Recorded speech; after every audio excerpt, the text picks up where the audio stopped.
Oke, assalamualaikum warahmatullahi wabarakatuh. Waalaikumsalam warahmatullahi wabarakatuh. Oke, terima kasih. Apa kabar semuanya? Baik. Oke, jadi sekarang jamnya saya yaitu informatika. Saya akan memberikan materi tentang berpikir komputasional.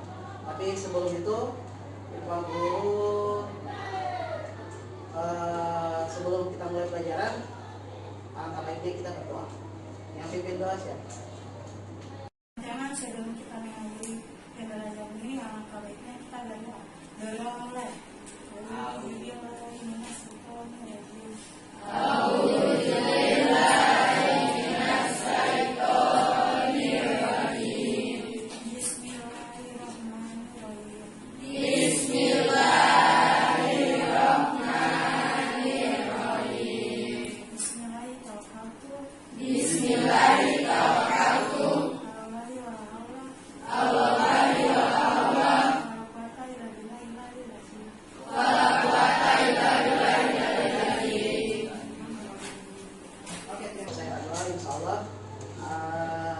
Ilmu yang Pak Guru berikan atau materi yang saya berikan hari ini insya Allah bermanfaat ya.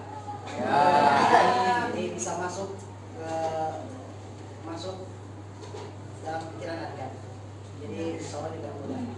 Oke, selanjutnya pelajaran Pak Guru mau absen dulu satu persatu. Jadi yang pertama ada Yusuf, Hadir. Aca, Aditya Bagi, Agin, Hadir. Aisyah, Hadir. Aisyah Bungo, Hadir. Fahri, Alfa. Alfari, bukan yang sakit.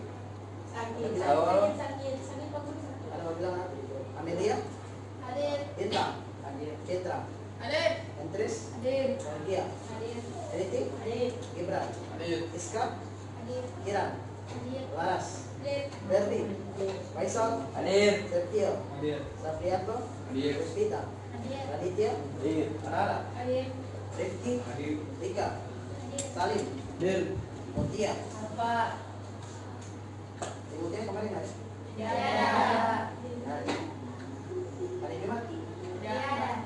Ada. Ini kelas 3 tujuan pembelajarannya adalah peserta didik mampu menjelaskan konsep berpikir komputasional. Terus yang kedua, peserta didik mampu memahami teknik-teknik berpikir teknik dalam berpikir komputasional. Nah, sekarang ada pertanyaan tematik, apa itu berpikir? Ada yang bisa apa itu berpikir? Ada yang bisa tahu apa itu berpikir? Oke, silakan berdiri. Tindak nyata yang dilakukan berdasarkan keputusan yang telah kita ambil. Oke, jadi berpikir itu adalah cara untuk pengambilan informasi dalam mengambil keputusan. Nah, terus yang berikut, apa perbedaan antara berpikir dan bertindak? Kira-kira apa? Bertindak tindak nyata yang dilakukan berdasarkan keputusan yang telah kita ambil. Oke, jadi kalau berpikir itu adalah mengolah informasi untuk mengambil keputusan. Itu tindakan yang kalian ambil berdasarkan keputusan. Kalau berpikir itu kayak masih menghayal, menggambarkan, membayangkan. Tapi kalau bertindak,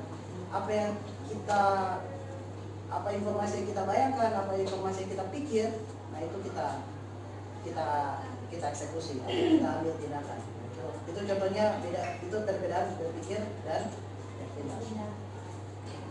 Nah, sebelum kita lanjut, kita harus tahu apa itu berpikir komputasional. Nah, sebelum kita lanjut, kita harus tahu apa itu berpikir komputasional. Nah, ada yang bisa baca? Ada yang bisa baca? Ini coba baca, silakan. Definisi berpikir merupakan kegiatan yang dilakukan dengan tujuan memecahkan masalah. Jadi definisi berpikir itu merupakan kegiatan yang dilakukan dengan tujuan memecahkan masalah. Terus yang berikut, nah berpikir itu ada dua. Sampai bisa baca.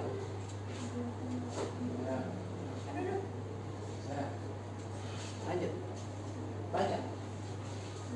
Asosiatif, kegiatan berpikir yang dilakukan untuk memecahkan suatu masalah namun memiliki ide-ide lain. Terus yang kedua, ini asosiatif itu kegiatan berpikir yang dilakukan untuk memecahkan suatu masalah. Yang kedua, Agin. Secara terarah, kegiatan berpikir yang dilakukan untuk memecahkan suatu masalah dan suatu diarahkan dengan cara-cara tertentu untuk menyelesaikan masalah tersebut. Oke, jadi ada dua ya, yaitu berpikir, yaitu asosiatif dan secara Terarah. Jadi itu perbedaannya. Kita lanjut. Nah, sebelum kita tahu apa itu definisi, nah kita harus tahu apa sih sebenarnya berpikir komputasional. Siapa yang bisa baca? Saya bisa baca. Saya bisa baca. Aceh, coba baca.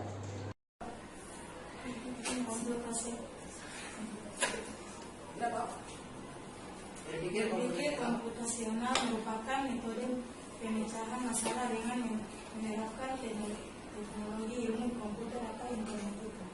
Oke, jadi materi ini yaitu tentang kegiatan, metode atau pemecahan masalah yang dilakukan melalui bidang ilmu informatika.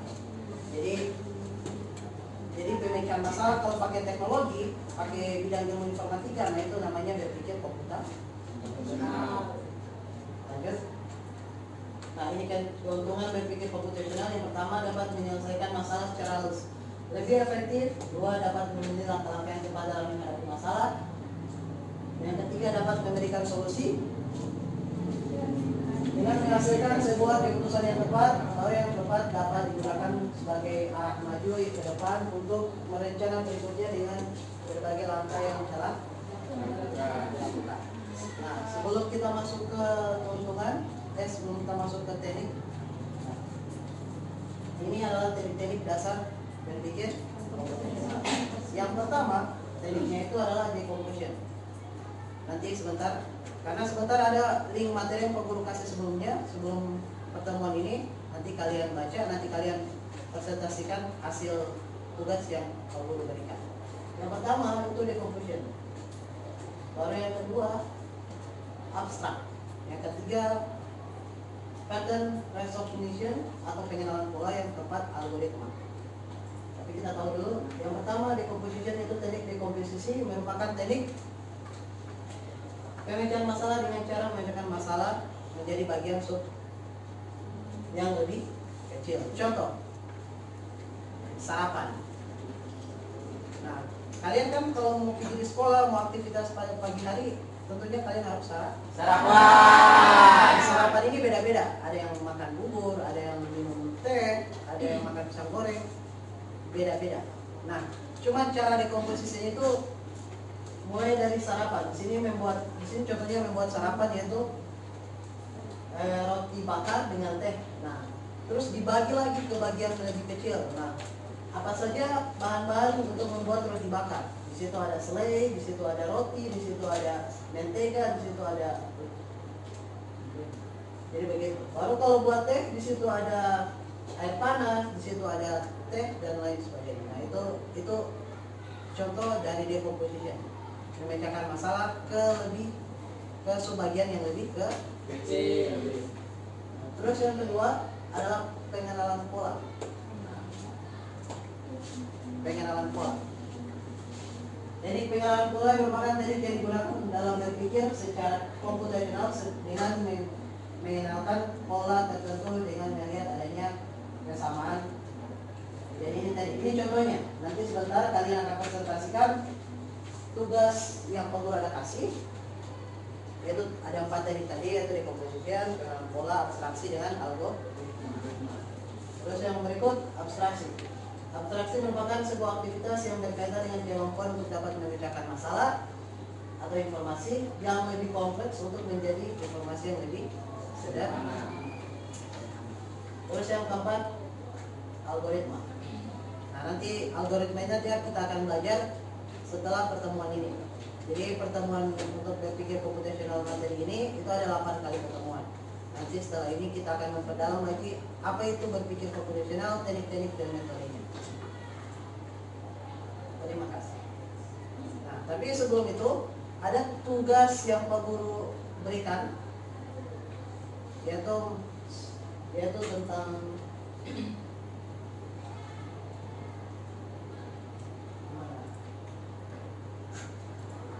materi link yang kalian akan belajar sebelumnya, karena pertemuan kali ini ada di itu ada kasih materi dengan tugas tentang teknik metode berpikir komputasional yang pertama di komposisi. Ada satu teman yang bisa? Ada. Silakan. Berdiri. Assalamualaikum warahmatullahi wabarakatuh. Waalaikumsalam warahmatullahi wabarakatuh. Saya di sini akan mempresentasikan tugas yang diberikan Pak Guru. Contoh sederhana dekomposisi. Dekomposisi adalah proses memecah masalah yang kompleks menjadi bagian-bagian yang lebih kecil dan lebih mudah dikelola. Contoh sederhana adalah membuat bubur. Bahan-bahan yang dibutuhkan beras, air, garam, bumbu tambahan, bawang merah, bawang putih, daun salam, santan, kaldu ayam, dan lain-lain.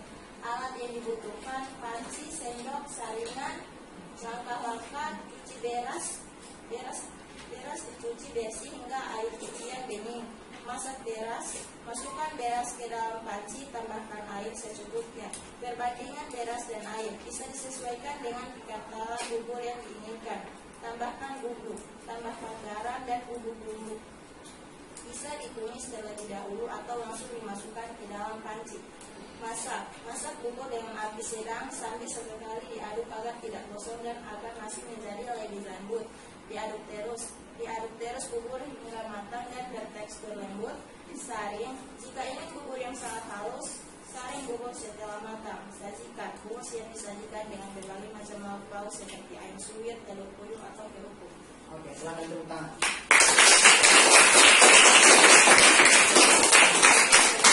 Warahmatullahi wabarakatuh. Waalaikumsalam warahmatullahi wabarakatuh. Saya akan mempresentasikan hasil tugas yang Pak Guru kasih. Pengenalan pola adalah kemampuan untuk menemukan kesamaan, perbedaan atau tren dalam data atau informasi. Contoh sederhana, prediksi cuaca. Apakah hari ini cerah berawan atau hujan? Oke, silakan. Tepuk tangan dulu.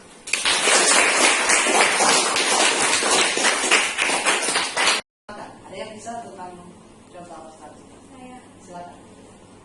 Assalamualaikum warahmatullahi wabarakatuh. Waalaikumsalam warahmatullahi wabarakatuh. Saya akan mempresentasikan hasil tugas saya yang diberikan oleh Pak Guru, yaitu abstraksi. Abstraksi adalah kemampuan untuk menyederhanakan suatu masalah dengan mengabaikan detail yang tidak relevan dan hanya fokus pada aspek yang penting.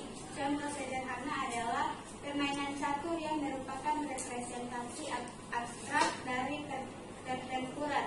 Setiap bidang dalam catur mewakili jenis unit militer tertentu dan papan catur mewakili medan perang. Oke, tepuk tangan. Presentasi tugasnya tentang algoritma. Nah, yang bisa, silakan. Assalamualaikum warahmatullahi wabarakatuh. Waalaikumsalam warahmatullahi wabarakatuh. Saya akan mempresentasikan tugas yang diberikan oleh Pak Guru mengenai algoritma. Algoritma adalah tahapan yang dilakukan untuk menyelesaikan permasalahan yang ada secara jelas dan langkah-langkah yang ada dengan menggunakan bahasa yang mudah dipahami dan masuk akal.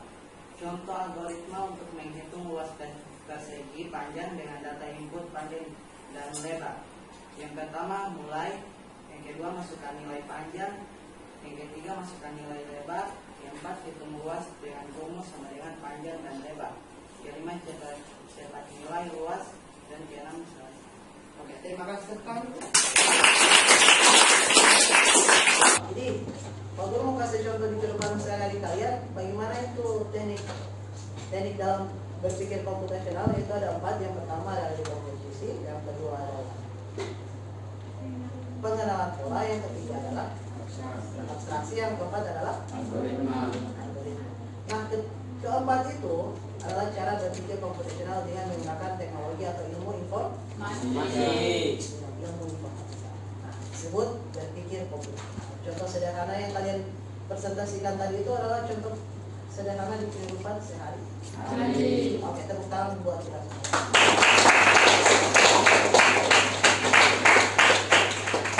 Oke, sebenarnya materi ini sangat sederhana.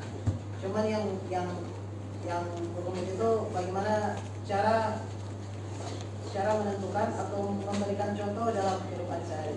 Karena banyak yang kita tidak sadari, contoh sederhana kayak main catur, prediksi cuaca, itu tuh sama halnya kita berpikir secara komputasional. Cuman bedanya kita tidak sadari. Jadi itu contoh sederhana. Nanti insya Allah minggu depan pertemuan berikutnya kita akan memperdalam lagi bagaimana metode atau teknik-teknik untuk berpikir komputasional di kehidupan sehari-hari. Boleh? Boleh. Oke, jadi sekian pertemuan kita atau pembelajaran kita pada pagi hari ini. Jadi saya ucapkan alhamdulillah, semoga adik-adik apa yang saya berikan bermanfaat bagi kalian di masa akan datang. Terima kasih. Amin. Sebelum kita selesaikan pembelajaran, aku minta berdoa.